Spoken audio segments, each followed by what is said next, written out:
Hi, my name is Mike Sager, and I'm the Chief Technology Officer and Chief Information Security Officer at Emily's List, which is a political organization that works with Democratic pro-choice women who are running for office in the United States. And I'm going to talk today about security key deployment for political organizations. First, I want to talk a little bit about myself. I've been in the political space since 2004. I got my start on the John Kerry campaign.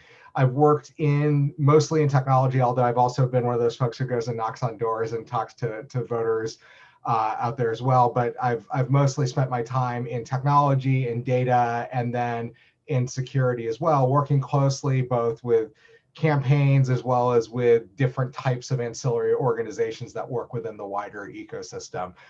In 2008, I was the vote builder administrator at the Democratic National Committee. I was the political technology director at the AFL-CIO in 2012. In 2016, I actually was not in the political space. I was working for a WPP-owned PR firm. But I had left the space for a little while, but I've since come back in. I've been at Emily's List since 2017. So I want to get started first talking specifically about the 2016 election. As we're recording this, it's just before the 2020 election, although as folks will be watching it, it'll be right after the 2020 election. So hopefully what I talk about here I won't say anything that'll retroactively become embarrassing. So in 2016, us on the Democratic side were subject to an absolutely unprecedented attack by a foreign military that engaged in a hack and leak campaign, which we saw both with the efforts against the DNC as well as individuals connected within. The political space had experienced cybersecurity incidents before. In 2008, a foreign government broke into both the Obama campaign and the McCain campaigns, but it was much more about espionage than it was actively trying to change things or move the needle. For Emily's List, we work closely with women running for office, and the 2016 effort, working so closely with Secretary Clinton, that it was a big deal for Emily's List as an organization. As I mentioned, it was prior to my joining the team at Emily's List, but I can still safely say that we were working very hard on that election, and the ramifications of the hacks on the DNC, the hacks on individuals, was absolutely massive just across the entire ecosystem. And so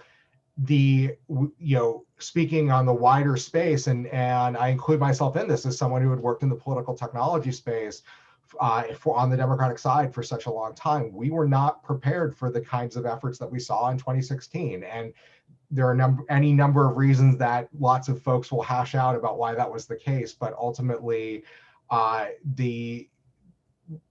feel pretty strongly that what happened in the Russian attacks in 2016 changed the outcome. And you can argue about all sorts of different things that made that happen, but it is, to me, unquestionable that the Russian efforts were successful and carried out perhaps the greatest intelligence campaign ever attempted. So moving on from there, post 2016, where are we? Well, we have a recognition that we can't have that happen again, and that we have to build security into the wider ecosystem. And when you think about the ecosystem in the political space, we are not just talking about the campaign. We're not just talking about the party. We are talking about all sorts of interconnected organizations that all do different aspects of the work. So we have the national party, so that's your DNC. There are committees that work to elect a Congress, the DCCC. You have the committee that works on Senate races, the DSCC. You have committees that work on state house down ballot races. That's the DLCC. You have the Democratic Governors Association. That's just the national groups. Then every single state has their individual state parties. And then you also have county parties, all of whom are interacting with this data, working with the state party. It's all part of that party ecosystem. Then outside of that ecosystem, but still in the wider space, you have political action committees like Emily's List. You have labor unions. You have vendors. There are lots of vendors that work specifically within the campaign space that provide specific services to the space that are a key component. And you have the campaigns themselves, and you have so many individual consultants who work on all these things, people who, one-person shops, two-person shops that assist with anything from communications to research to digital strategy to advertising to anything that you can think of. There's people who work on all these different elements, and all of this makes up this massive system of interconnected entities who are working all within the same goal. And all of them have access to different pieces and components, and all of them are important to the wider mission of winning an election. And so how do you secure such a federated landscape? How do you make sure that that after the successful, or you say that the Russian government accomplished their goal in 2016, how do we prevent that from happening again? And so understanding what happened then, and it was successful, we should expect that they will try this again. So I frequently say, very few people get into politics to do technology. If you want to do technology for a living, there are far less frustrating ways to do it than to get into politics. And even fewer get into politics because they want to do cybersecurity. At this point, I would consider myself one of them, and there are a few people like that, but it is not the most common place people who want to do this kind of work go. Let's think about the campaigns themselves. So you think about a campaign, it's like a startup that's trying to spend itself out of business completely. It's similar, you're aiming for one particular day, and you want to spend every dollar you can and do everything you can to try to have a maximum impact on that single day. And so that day is every 2 to 4 years, depending on what kind of office you're running for, or 6 years in the case of running for Senate. You have a massively federated vendor space. So many single person operations, a single consultant who takes on contracts to do all sorts of different kinds of work for campaigns. You have small ad agencies, you have small digital agencies, you have small communications agencies, and then you start to get to the bigger side of things where you have like the dedicated software vendors, you have compliance firms, you have accountants, you have all sorts of different types of companies, groups, individuals, all working in efforts to support the campaign. And then within this space as well, you have substantial turnover. The hours are terrible.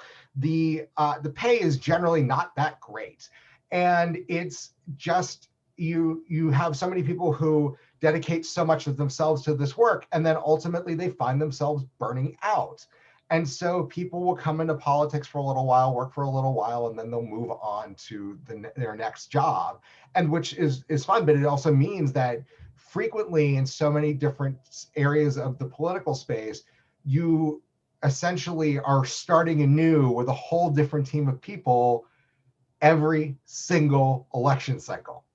And that, with that level of turnover, it means that institutional knowledge gets lost. It means that a lot of the things that underpin the work will sometimes live with an individual who then leaves. And so how do we deal with that? How do we work with that within this space? So I want to talk a little bit about my work at Emily's List and when I came in 2017. So much like a lot of other organizations within this space, we're 100% on-prem. There was not much of a security culture. There's just a general awareness of like, yeah, we probably need to worry about our cybersecurity, and we don't want to get hacked like other folks did. We had a number of systems living inside an internal server room right in our downtown DC offices that were running past end of life operating systems, and we were not in a place where we needed to be.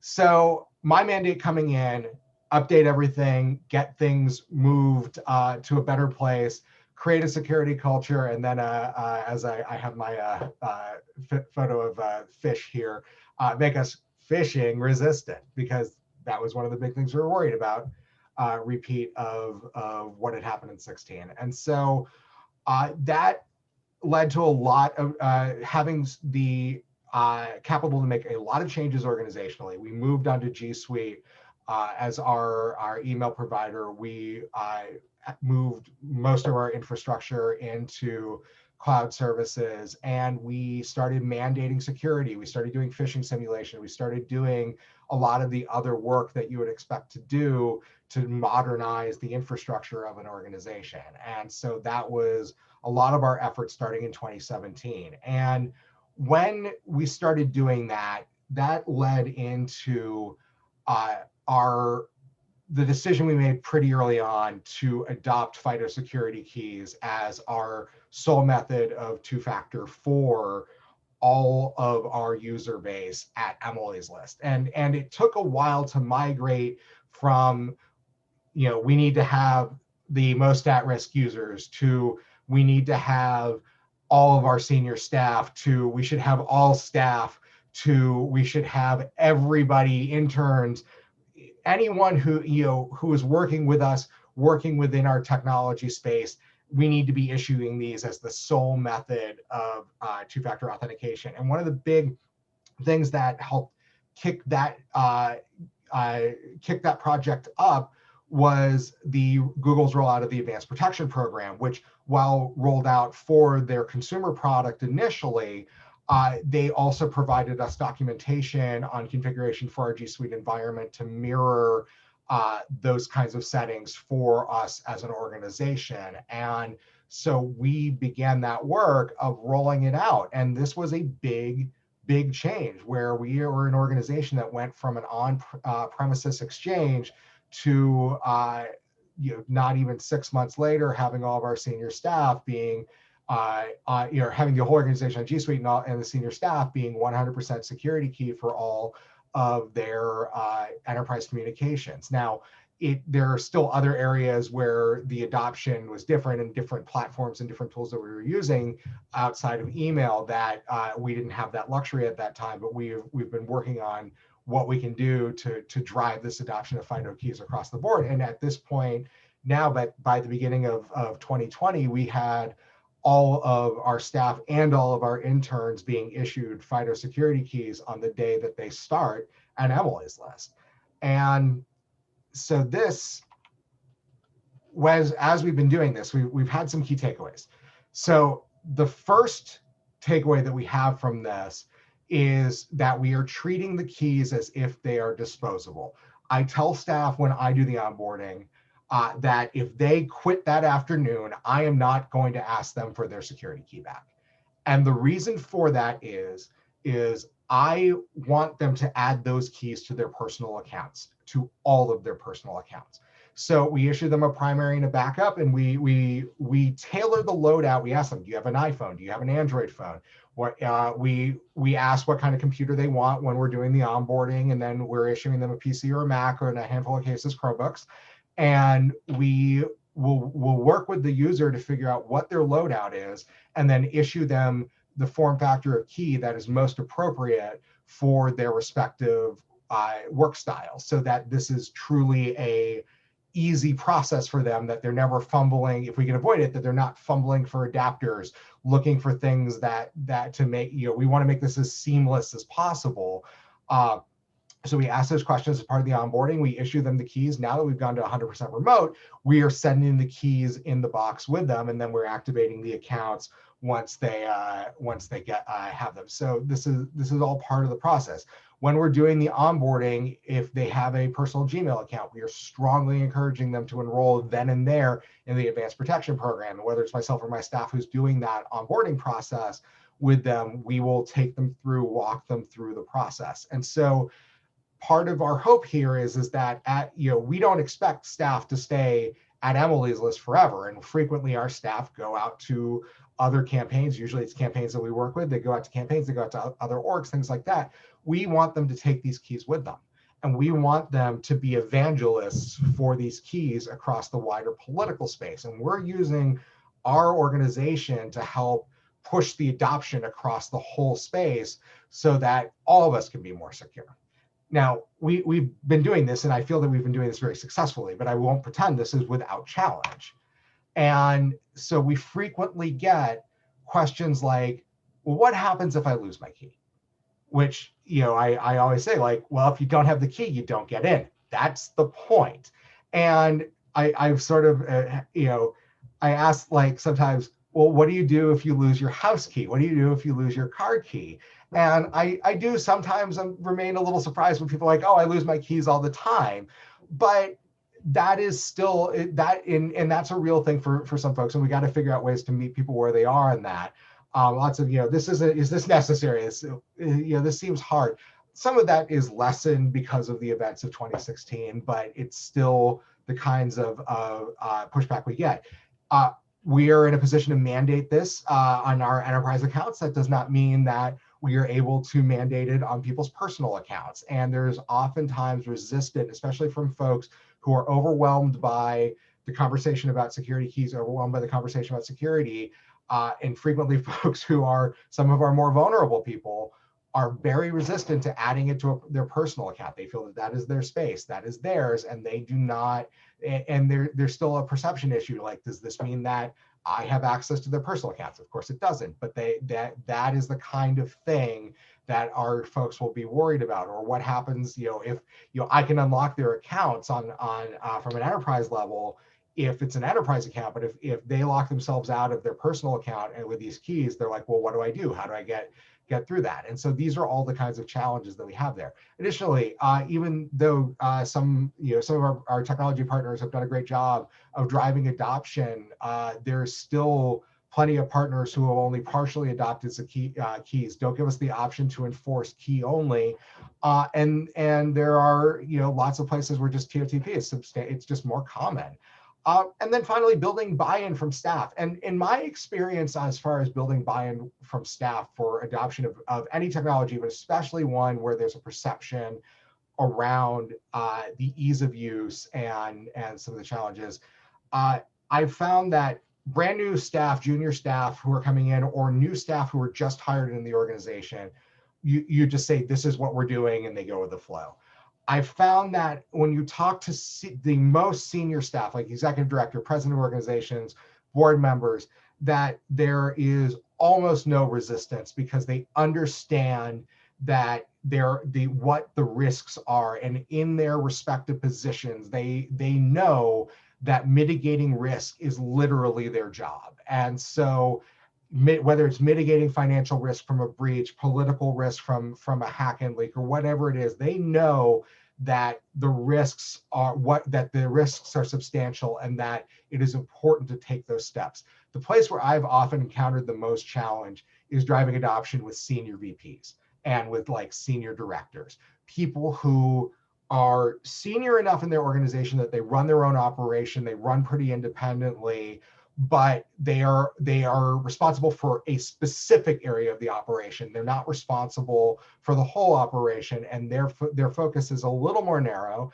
And they're also, oftentimes, they've been working in the space for a long time. They are comfortable with where they're working. Some of them, have come through campaigns that have had security incidents. They know, and it's frequently they understand.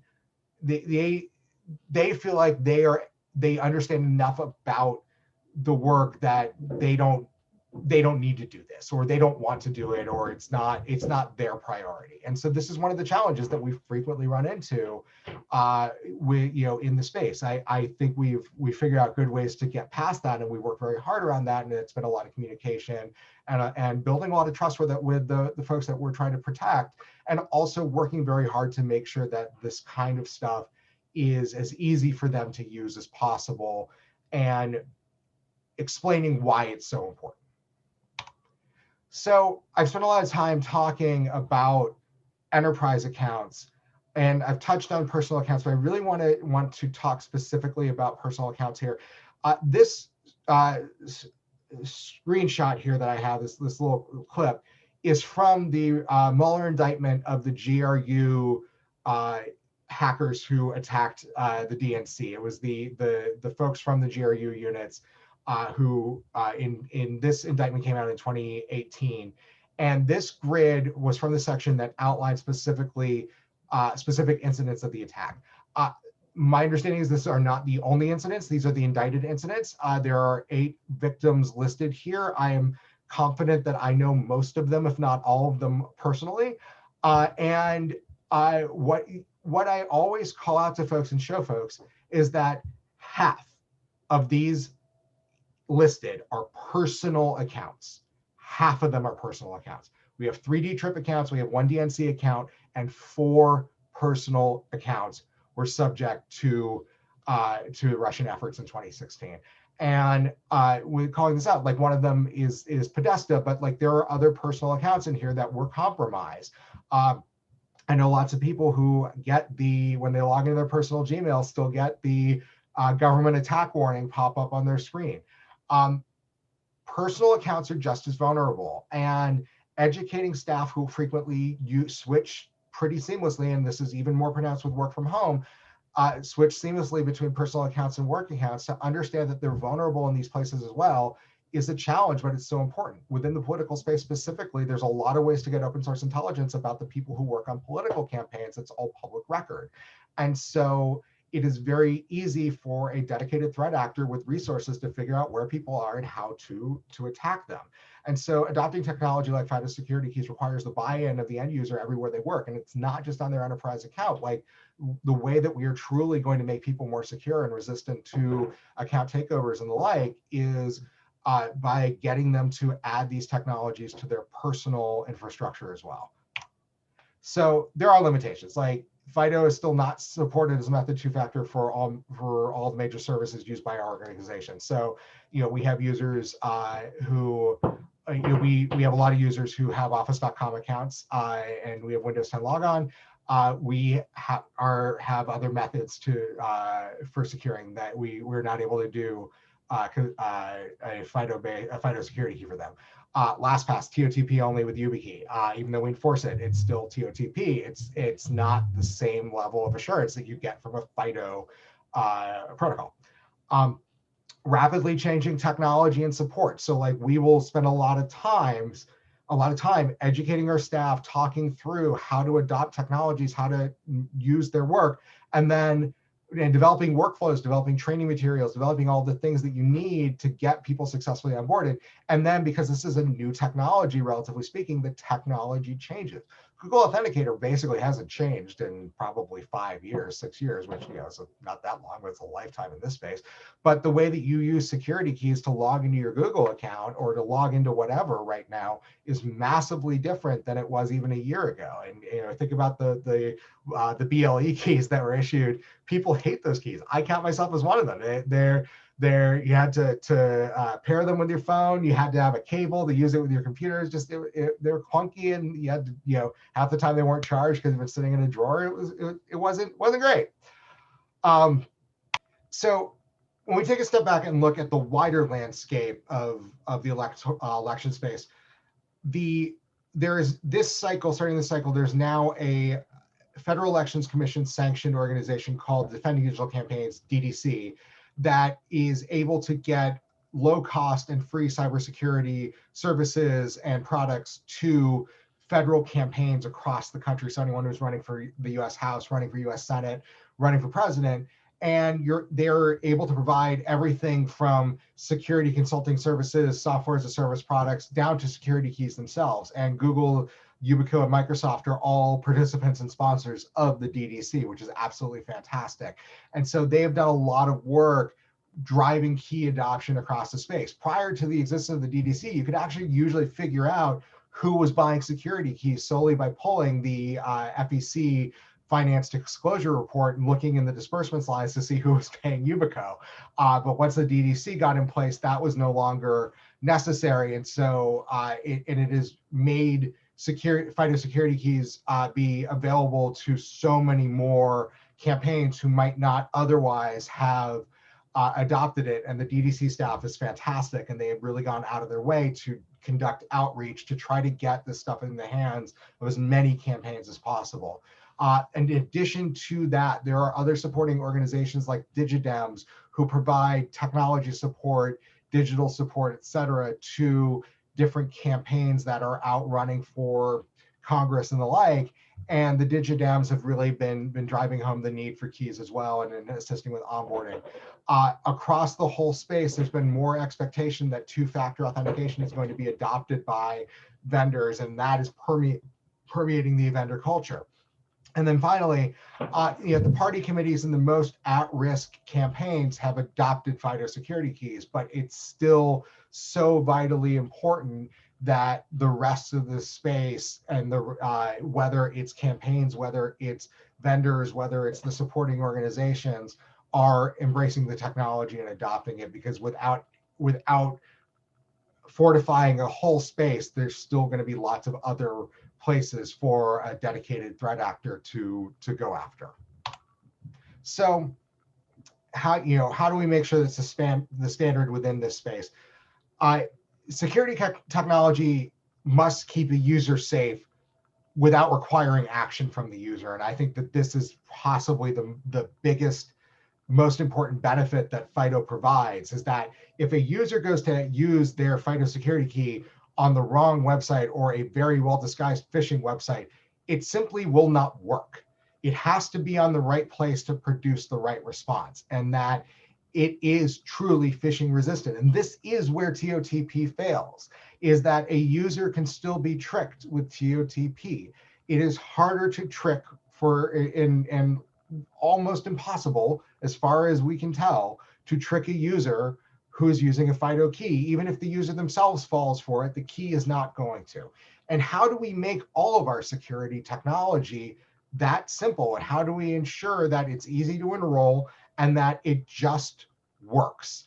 And there are lots of efforts to improve these processes. And so the Google Advanced Protection Program is a great example of this, where you just enroll once and it does everything for you. Microsoft in their, I believe it's called M365 for Campaigns offering,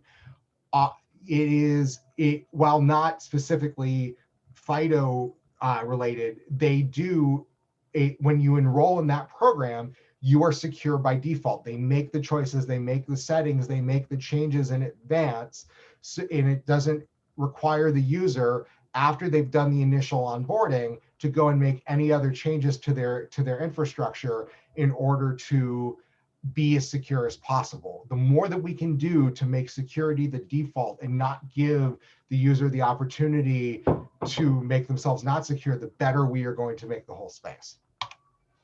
So within the electoral space, I've spoken some about the challenges already, that we've limited resources, competing priority, and we have a militarized adversary in APT groups, but we still have to worry about all the commodity stuff as well. Like, we're still organizations with users, with systems, et cetera, and all the commodity stuff that's out there is a threat. And it's great if we're defending against every APT group under the sun, but if someone can go in and get one of my staff members to buy gift cards and put it on their corporate Amex and then send them the numbers, then that's still a problem too.